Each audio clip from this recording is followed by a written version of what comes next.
देखो अब मैं आपको बताता हूँ। बेसिकली आपका जो एग्जाम है इसके अंदर जो आपका जो सेक्शन है जिसमें से आपके मतलब क्वेश्चंस वगैरह, मतलब ये जो पूरी बुक है इसको या पूरा एग्जाम का जो इसका जो कंटेंट है उसको डिवाइड कर रखा है सेक्शन के अंदर। जो पहला सेक्शन है वो है क्लाइंट इंटरव्यू एंड असेसमेंट। अब ये क्लाइंट इंटरव्यू असेसमेंट के अंदर है क्या, इसके अंदर जो मेनली आप यहाँ पर जो क्लाइंट के असेसमेंट असेसमेंट वाला पार्ट समझ में आपको, इस असेसमेंट रिलेटेड जो भी आपके चैप्टर्स हैं, जैसे अगर मैं आपको फंक्शनल असेसमेंट वाला चैप्टर बताऊँ, कंडक्टिंग फंक्शनल असेसमेंट, एक दो चैप्टर और है, ठीक है। और हेल्थ रिस्क रिलेटेड जो उसमें आप ये क्या कहते हैं स्ट्रेटेजीज के थ्रू, मतलब अब ये इसके अंदर क्या करोगे, इसके अंदर ये देखोगे कि भाई इस बंदे को इसकी कोई पास्ट में कोई हेल्थ इश्यूज तो नहीं है, तो वो सब चैप्टर के अंदर इंक्लूडेड है आपके असेसमेंट के, ठीक है। और आपका साइकोलॉजी का मेन पार्ट है, साइकोलॉजी के जो पार्ट है उसके अंदर आप क्लाइंट से इंटरव्यू स्किल्स सब सीखोगे, ठीक है। मतलब इंटरव्यू स्किल्स कैसे करना है क्लाइंट के लिए, कैसे देखना है इंटरव्यूज, कैसे करना है अपने क्लाइंट के साथ, ठीक है। उसका जब फर्स्ट सेशन होगा, जब फर्स्ट पहली बार आपसे मिलेगा, तो आपको कैसे उससे बात करनी है, किन किन चीजों का ध्यान देखना है, ठीक है। जब उसका वर्कआउट प्लान डिजाइन करने जा रहे हो तो क्या क्या आपके पास इंफॉर्मेशन होनी चाहिए, तो ये पूरा आपका क्लाइंट इंटरव्यू एंड असेसमेंट का पार्ट है, ठीक है। इसमें से भी अच्छे खासे क्वेश्चन पूछे जाते हैं, तो ये इन्होंने पार्ट वाइज उनको डिवाइड कर रखा है, ठीक है। तो और जो अगला है उसके अंदर आपका प्रोग्राम डिजाइन एंड इंप्लीमेंटेशन। अब क्या है, अब आपको इन्फॉर्मेशन वगैरह सब कुछ मिल गई, आपने असेसमेंट वगैरह कर लिया, अब यहाँ पता है प्रोग्राम डिजाइन करना, कि प्रोग्राम कैसे डिजाइन करना, ये सब चीजें। तो जैसे प्रोग्राम डिजाइन में आपने अभी एक चैप्टर पढ़ा है resistance training programming and progression, ये प्रोग्राम डिजाइन का पार्ट है। एनाटमी का भी प्रोग्राम डिजाइन का ही पार्ट है, क्योंकि उसके अंदर आपको नॉलेज होनी चाहिए मसल्स वगैरह की, तभी आप एक प्रोग्राम डिजाइन कर सकते हो, ठीक है। ऐसे ही आपका एक चैप्टर होगा इसके अंदर स्पेशल पॉपुलेशन, जिसके अंदर आप कंसीडर करोगे कि जो स्पेशल पॉपुलेशन के जो लोग हैं उनको जब आप वर्कआउट डिजाइन कर रहे हो तो आपको किन किन चीजों का ध्यान देना है। जैसे कोई मेडिकल पेशेंट है, किसी को मान लो किसी को कोई हार्ट पेशेंट है, ठीक है, या कोई डायबिटीज है, किसी थायराइड है, तो इन लोगों के लिए कैसा वर्कआउट प्लान डिजाइन करना है, ठीक है। तो ये हो गया। और जो इसके अंदर आपका जो थर्ड है उसके अंदर आप ये देखोगे कि प्रोग्रेशन एंड मॉडिफिकेशन कैसे करनी है। तो सेम रेजिस्टेंस ट्रेनिंग वाला चैप्टर जो उसके अंदर आपने प्रोग्रेशन के बारे में सीखा था कि प्रोग्रेशन कैसे करते हैं, मॉडिफिकेशन वगैरह कैसे करेंगे, ये सब चीजें। हाँ पूछिए क्वेश्चन।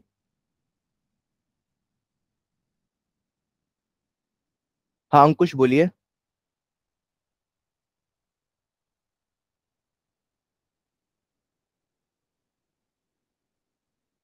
हाँ अंकुश बोलिए, क्या क्वेश्चन है आपका?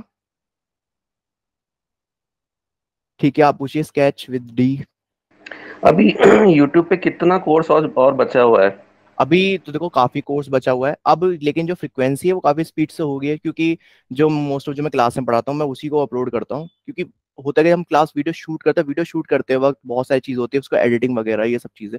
तो अब आपका जो कोर्स का जो सिलेबस है वो फास्ट आएगा, ठीक है। जितनी मैं कोशिश कर सकता हूँ उतनी अपना उतना परफेक्ट करने की कोशिश कर रहा हूँ। हाँ ये चीज की गारंटी है कि जितनी जल्दी हो सके उतनी जल्दी आपको सिलेबस पूरा कंप्लीट आपको यूट्यूब पे मिल जाएगा, ठीक है।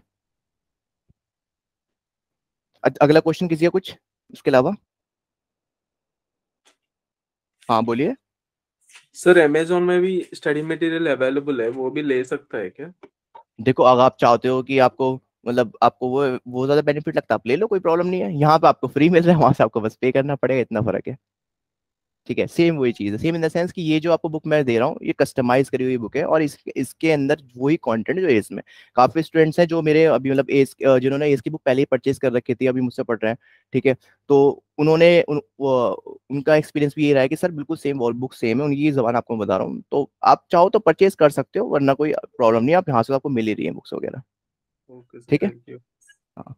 अब गाइस देखो इसमें जो आपका लास्ट सेक्शन है इसके अंदर professional conduct safety and risk management. तो अब इसके अंदर बेसिकली आपके प्रोफेशनल कुछ रूल्स वगैरह जो एज अ ट्रेनर आपको जिन चीजों का ध्यान देना है, ठीक है। सेफ्टी पैरामीटर्स का आपका ध्यान देना है, तो इसके अंदर आप ये भी देखो इसमें कुछ चीजें ऐसी हैं जैसे फॉर एग्जांपल के तौर पे अगर कुछ मिस हैपनिंग हो जाती है जिम के अंदर, तो उस टाइम पे आपको उससे पहले आपको अपने क्लाइंट के साथ कौन कौन से फॉर्म फिल कराने हैं। देखो ये हमारे इंडिया में इतना वो नहीं है, कि बाहर की जो कंट्री है यूएस में वहाँ पे इन चीजों को बड़ा ध्यान देते हैं कि कोई लीगल इशू ना हो क्लाइंट के खिलाफ। तो ये आपको कुछ फॉर्म वगैरह होंगे जो आप पहले ही आप उनको फिल करवा सकते हो, अगर आपको लगता है कि फ्यूचर में ऐसी प्रॉब्लम कुछ क्रिएट हो सकती है, तो ये सब चीजें। तो ये जो जितना भी पार्ट है, तो इसमें से अगर मैं आपको समराइज करके बताऊं तो सबसे ज्यादा जो क्वेश्चंस वगैरह आते हैं वो आपके आते हैं आपके प्रोग्राम डिजाइन में से, ठीक है, और आपका असेसमेंट वाले पार्ट में से, जिसके अंदर आपका इंटरव्यू वाला पार्ट आता है असेसमेंट। तो आपके विद चैप्टर में तो आपको साइकोलॉजी हो गई, अगर साइकोलॉजी के जितने भी चैप्टर्स हैं, ठीक है, आपके आपके जो एनाटमी हो गया, आपका रेजिस्टेंस ट्रेनिंग प्रोग्रामिंग प्रोग्रेशन हो गया, कार्डियोवैस्कुलर एंड्योरेंस, ये कुछ चैप्टर ऐसे हैं, और खासकर स्पेशल पॉपुलेशन,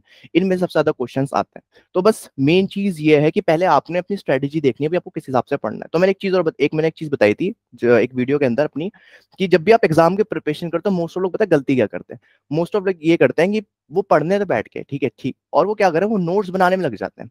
अब नोट से क्या होगा, आपने जो बुक में से पढ़ा आप उसी को नोट पे नोट कर रहे हो, ठीक है। मान लेते हैं आपने कुछ को शॉर्ट पॉइंट्स में लिख लिया, इससे बेटर तो ये है ना कि आप उसको हाईलाइट कर लो बुक के अंदर, या आपने उसको प्रिंट आउट निकाल लो।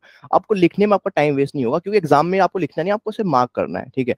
तो उससे ज्यादा बेस्ट क्या है कि आपने पढ़ा, ठीक है, आपने उसको हाईलाइट कर लिया, जो आपको चीज समझ में, पहले आपने एक चैप्टर पढ़ा उसको आपने हाईलाइट किया, फिर आपने क्या करना है, उसके बाद आपने उस चैप्टर के क्वेश्चंस पे जाना है, ठीक है। अब उनके क्वेश्चंस करने हैं। अब मान लो आपके उसमें से कुछ क्वेश्चन आपको आपसे हो गए, कुछ नहीं हुए, तो जो नहीं हुए ना उसको मार्क कर लो फिर, कि अब मुझे इस क्वेश्चन को देखना है, ये मुझसे कुछ क्यों नहीं है। आपके पास उनके आंसर की पहले से ही होगी, तो आपको समझ में आ जाएगा कि इस क्वेश्चन का आंसर ये है, फिर आपको ये देखना है कि इसका आंसर ये क्यों है।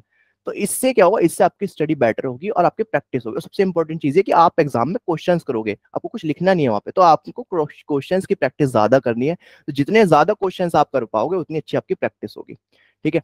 तो ये था आपका एक्स का एग्जाम पैटर्न कुछ इस तरीके से। आप ये भी जो भी मैंने आपको जो डिटेल आपके साथ शेयर करी है इसके बारे में, आप इसकी ऑफिशियल वेबसाइट पे जाओगे आपको वहां भी मिल जाएगी, ठीक है। तो आप वहां पे जाके चेक कर सकते हो कि क्या है, क्या इन्फॉर्मेशन जो भी है, ठीक है।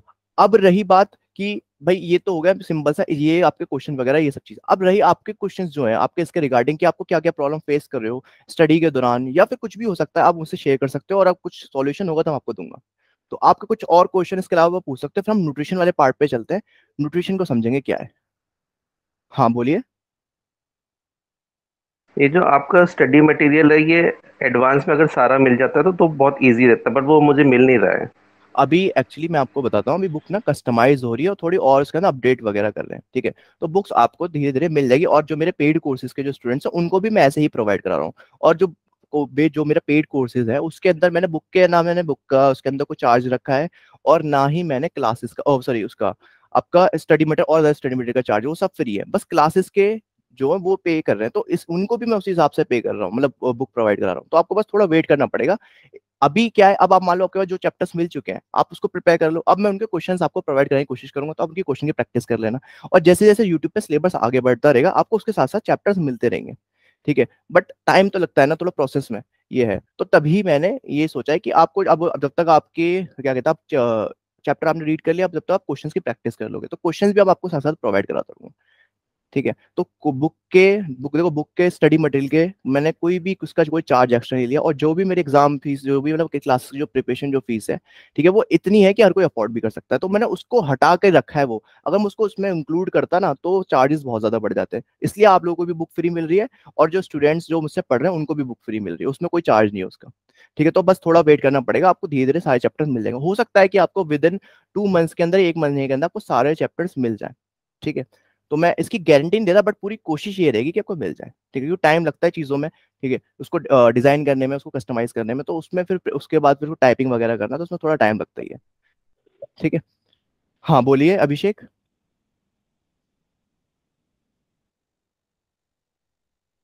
हाँ अभिषेक बोलिए।